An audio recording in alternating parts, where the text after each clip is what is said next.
Bismillahirrahmanirrahim. Assalamualaikum warahmatullahi wabarakatuh. Perkenalkan, nama saya Irfan Sopan Himawan SEMM, NIDEN 0416047905. Pada kesempatan ini mohon izin akan membawakan materi diskusi terkait dengan mata kuliah investasi dan pasar modal. Mata kuliah ini membahas mengenai ruang lingkup investasi, instrumen pasar modal, pemilihan portofolio, saham, maupun instrumen derivatif serta analisis teknikal dan fundamental pada perusahaan. Adapun tujuan mata kuliah ini adalah mahasiswa harus mampu menjelaskan tentang konsep investasi, kemudian mampu merencanakan investasi yang cocok sesuai dengan kelebihan dan kekurangannya, kemudian harus mampu juga menjelaskan pasar modal dan instrumennya, serta mengetahui instrumen investasi di pasar modal. Kemudian pembahasan lengkap mengenai RPS dan penugasan yang dilaksanakan dalam pembelajaran ya, termasuk bagaimana pembelajaran di kelas dilakukan akan disajikan dalam sesi video ini berikutnya.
Yang merupakan transisi peralihan dari kas basis menuju aktual basis itu pada akhirnya dengan konsensus antara eksekutif dengan legislatif ya.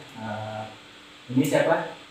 Itu kan DPR eksekutif ya. Kalau DPR itu DPU dia eksekutif pemerintah ya, ya eksekutif pemerintah diwakili oleh Kemenkeu dan jadi apa Departemen Dalam Negeri atau Kemendagri. Ya.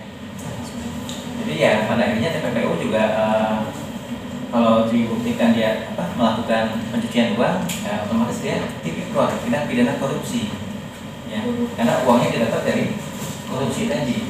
Tapi kalau kan TPPU berdugaan, dia bisa membuktikan, Pak ini saya warisan ya, dari orang tua, dari kakek, ada bukti warisan harta atau wakaf dan sebagainya, nah itu bisa sih. Ya. Tapi kalau tidak bisa dibuktikan asal usul sumber keuangannya, ya dipastikan pencucian uang dan dari mana? Berarti ada kayak Gayus penerapan pajak, nah itu kan, atau dari sumber lain yang sebanyak merugikan keuangan negara. Ya, jadi money laundering identik dengan tipikor, ya, tindak pidana korupsi. Nah, isu-isu tentang anti korupsi pun juga sebetulnya kalau secara penelitian sangat masih relevan ya. Utamanya dalam hal korupsi apa?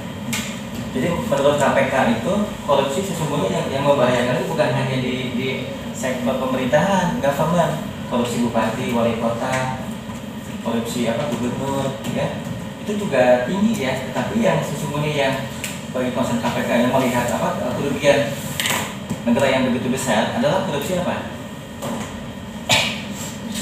Korupsi mungkin menyimak atau mengamati. Korupsi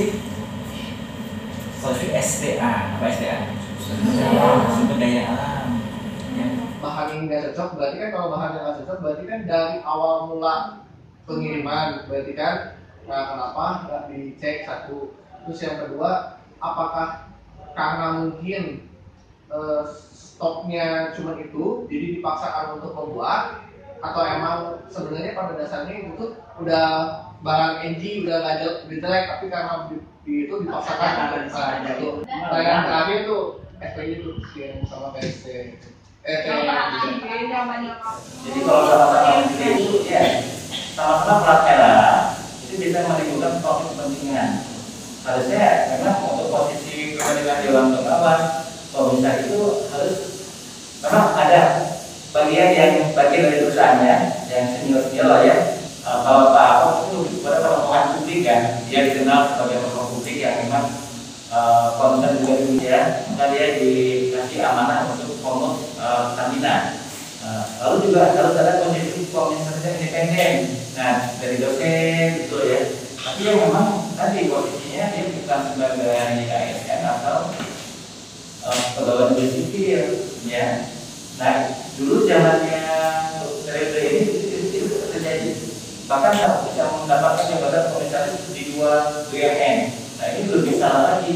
Tetapi karena tadi BUMN itu kan cenderung defisit ya, bukan surplus ya. Tapi kalau kita bicara tentang pemasukan yang umum itu ya itu memang mendapatkan gaji full gitu ya. Nah, jadi dan yang kedua fenomena tentang BUMN yang komisarisnya diduduki oleh para pejabat-pejabat yang awalnya dari parpol ya. Kenapa ya? Kenapa itu terjadi? Ternyata yang dulu ada stigma, maka di oleh media massa BUMN dijadikan sapi perahnya politik. Ya, pernah dengar ya? Jadi sesungguhnya juga hal yang ironis. Badan usaha milik negara, subsidinya triliunan ya. Tapi kalau bicara lama-lama lagi, loss rugi misalnya, ya.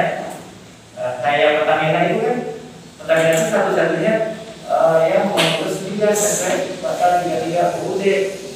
Hal-hal yang menyangkut hajat hidup orang banyak dikuasai oleh negara. Pertamina dia migas, Telkom dia telekomunikasi kan, PLN listrik ya, itu sesuai dengan undang-undang. Tapi kenyataannya dalam tata kelolanya apa ya, PLN loss, bahkan hutangnya 500 triliun hutang. Tapi kalau kita bicara going concern, saya dulu di Karawang belum pakai kamera token. Saya ada pembukaan di Karawang, masih kamera mekanik. Ketika si yang menghubungi pos tidak bayar listrik 1 bulan, masa 1 bulan kedua itu putus. Ya? Itu tidak? Yang tahu ya? Pakai itu Pak, kalau telat ya artinya untuk menunggak, saya kan bagian utang PLN sedikit. Tapi kalau kita lihat performa laporan keuangannya, ya tadi maaf saya ironis dan ini menjadi debat yang ditanyakan kenapa bisa loss gitu ya. Memang ada beberapa proyek di mana gitu ya. Tapi ketika ya saya kan artinya tidak ada potensi kerugian ya, di mana pelanggannya itu ya tadi jangankan 3 bulan 1 tahun, 2 bulan saja itu sudah diputus. Jadi artinya potensi untuk mendapatkan laba secara going concern itu sangat memungkinkan. Tapi cenderung apa? Defisit. Nah, kata-kata itu juga berisiko jangan ya. Hanya saja secara kajian akademis BUMN tadi stigma apa? Jadi segi praktik politik itu karena dia banyak membiayai pos-pos yang kedua adalah APBN. Jadi apa sih? Formulir lah ya. Nah, mohon maaf, kampanye berapa ratus triliun dari mana? Makanya kalau tidak apa, tapi kita kan harus dengan fakta. Tapi itu stigma yang muncul di masyarakat. Ya? Ya kan saya bilang, kita akan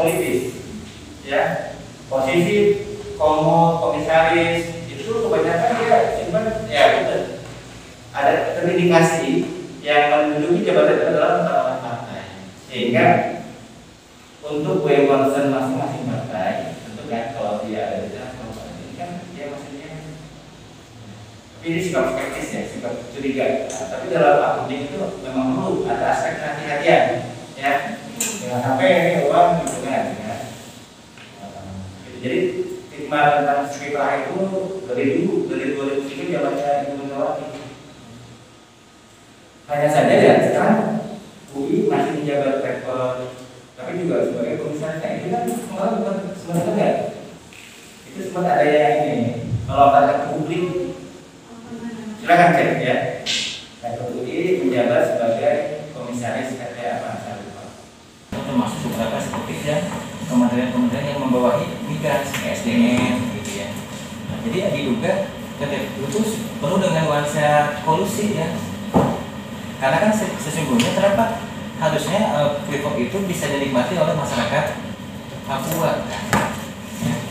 Secara fakta ya belum pengelolaan dana publik termasuk sumber daya alam kan kita dikenal negara kaya ya. Nah, negara maritim, negara kaya, negara ikan, negara agraris. Tapi ya kita ironisnya belum mampu dianggap belum mampu mensejahterakan masyarakatnya. Di Indonesia itu yang dibilang pemilik aset yang signifikan itu orang Indonesia hanya populasinya berapa dari total 180 juta jiwa ini hanya 10% yang menguasai 90% aset Indonesia. Ya. Lalu yang 90%-nya menguasai 10% aset Indonesia. Paham ya? Jadi ya itu tadi konglomerat 1-20 lah ya. Nah, itu menguasai total 90% kekayaan aset Indonesia. Mempermudah proses di ujung. Enggak ada salahnya sekarang mulai mencari isu-isu fenomena ya. Sesuai dengan peminatan tadi. Ya di ASP banyak sekali yang bisa digali ya, termasuk isunya masing-masing kebocoran anggaran ya, good governance, tata kelola ya, anti korupsi, money laundering,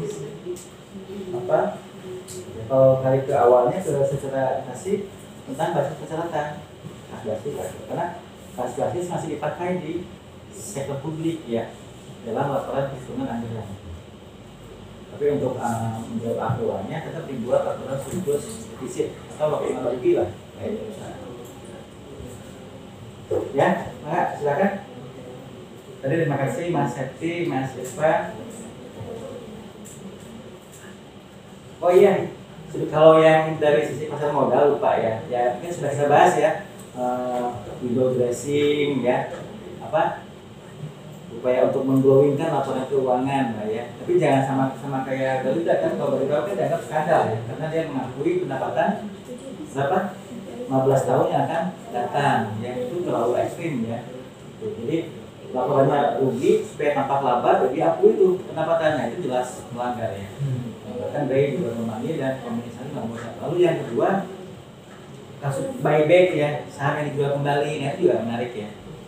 Buyback ya, kalau teman-teman nanti membaca sekunder di database ya tentang banyak masalah kualitas rasio perputaran ya, ROI, ROA ataupun apalah ya.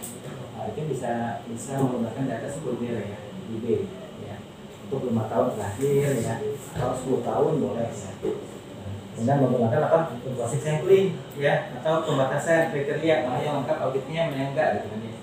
Karena otomotif ada 32, yang nanti berapa 5, 6 boleh atau 13 ya. Ada kriteria yang dibatasi. Nah, lalu